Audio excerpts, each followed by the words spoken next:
Representative Jim Struzzi joining us in studio this morning. Our visit presented by Marcus and Mack, voted best law firm and best personal injury lawyer 3 years in a row in the Best of Indiana County contest. Visit them online at marcusandmack.com. People are not going to recognize you with that beard. Right? I haven't got any deer, but I can grow a beard. You can be a little incognito here, until now anyway. Glad that you're able to join us here today. It's been a busy time. I think that, the legislature slows down in terms of actual session time after the election. Yes. But there's plenty of action going on, isn't there, right now? Well, there sure is, Todd. As you said, we aren't officially legislators again until we are sworn in January. So right now we're all legislator-elect. So the new members, it gives them a chance through December to staff their offices, get themselves acclimated, do some new member orientations.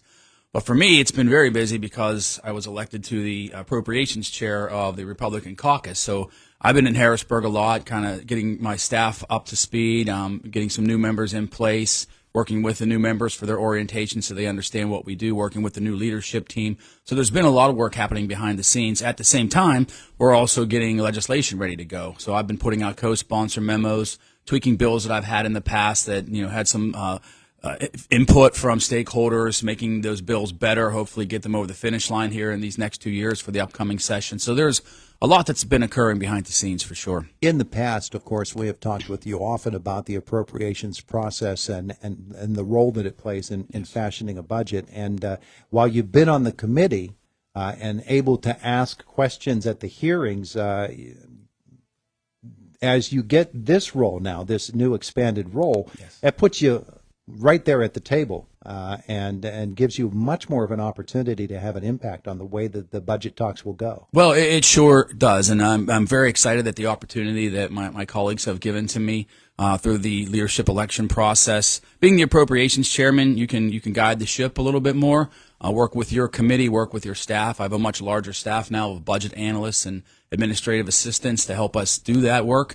Hopefully it gets us a seat at the table during the budget discussions, and that's really what I was aiming for. I want to put forth an alternative budget to the one that the governor proposes. Of course, we have to see what the governor is going to propose here in February, but being the appropriations chairman, it allows me to work more with our leadership team, work more with our colleagues in the Senate to hopefully fashion a budget that is fiscally conservative but also meets the needs of Pennsylvania residents, which is, if you've heard me speak over the past 6 years, that's what ultimately I try to aim for, is something that meets the needs of our residents without raising taxes, while being fiscally conservative, and also keeping some funding in the rainy day accounts so that we are able to sustain government if there should ever be a downturn in revenues. In Harrisburg, we've gone through a series of splits, I should say, between legislative control and the governor's office.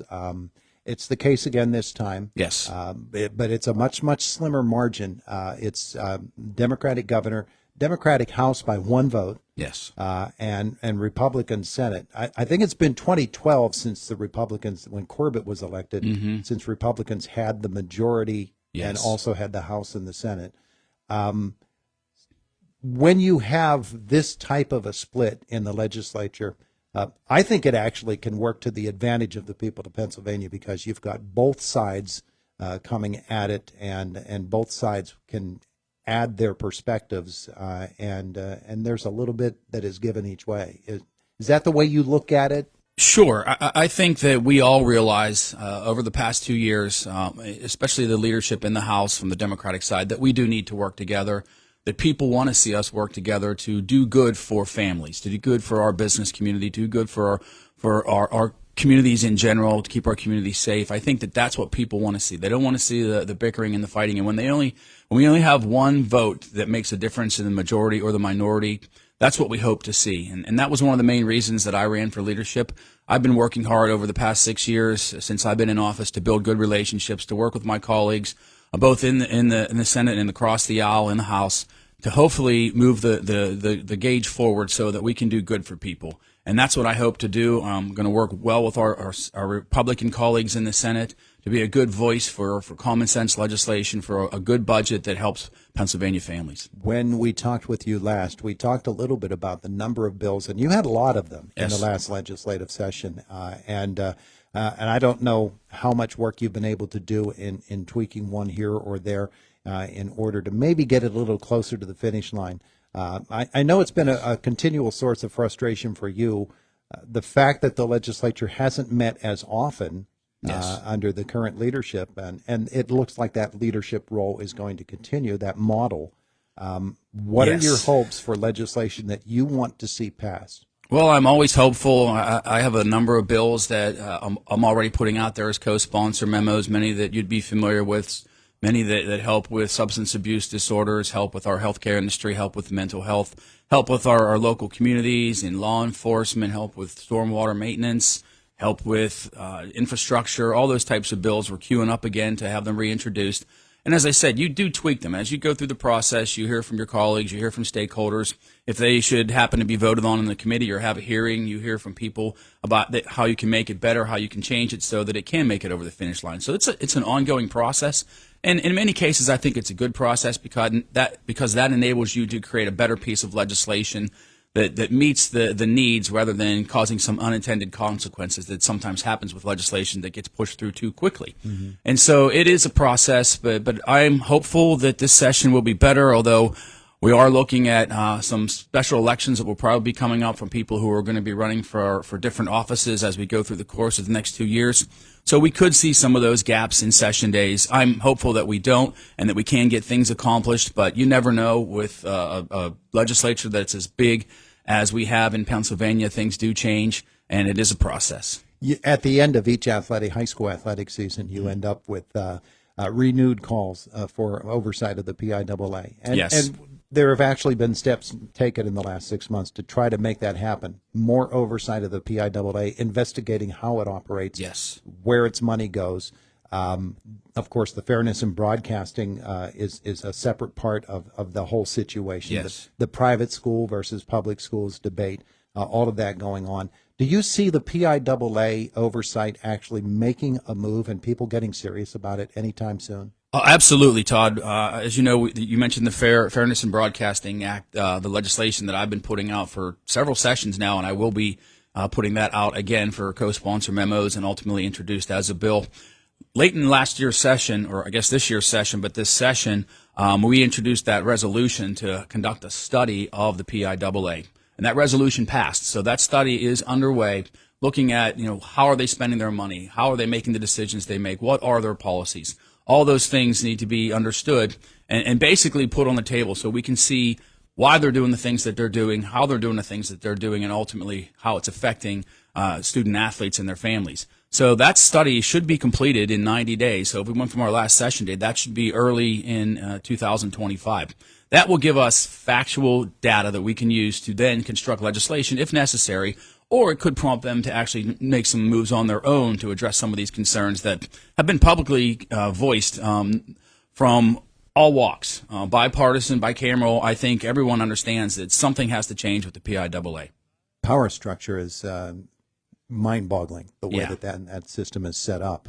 And yeah, you're right. They are kind of reactionary. When people get loud and start knocking on their door, then they begin to make at least some small changes, maybe just to make the door stop rattling, but maybe to actually have effectual change. And ultimately, it's about fairness for the student athletes and their families. Yeah. You see the things that happen and you scratch your head and you just wonder, it's been unfair for schools here in Indiana County, and it's been unfair to schools across western Pennsylvania.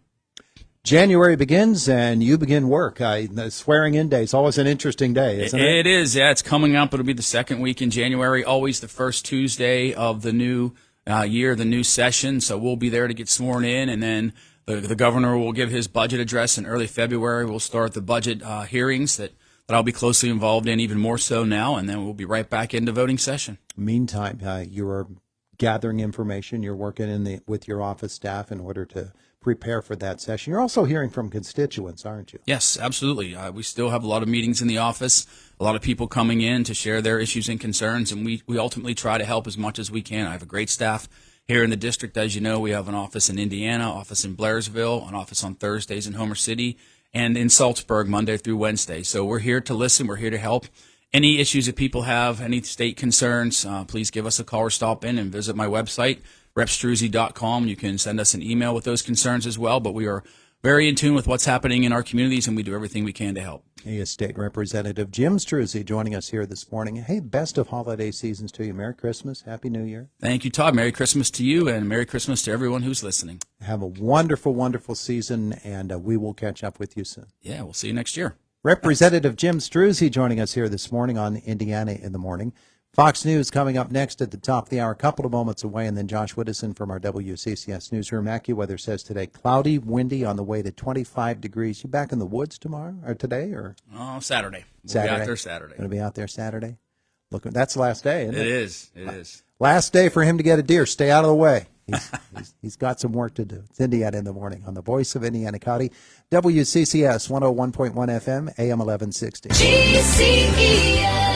Hi, it's Galen here from GCES. Since 2010, we've been empowering families to secure a better future. We can also help businesses invest with comprehensive financial strategies. We make it easy for you to focus on what you do best, running your business. With roots here in Indiana, we understand the local market and what it takes to make it grow. You can call us at 724-915-0000 or visit us online at gces.us. GCES, turning retirement planning from a chore into something more. Voted Indiana's best financial planner in 2023 and 2024. GCES. Advisory services offered by Encompass More Assets Management, LLC, and SEC.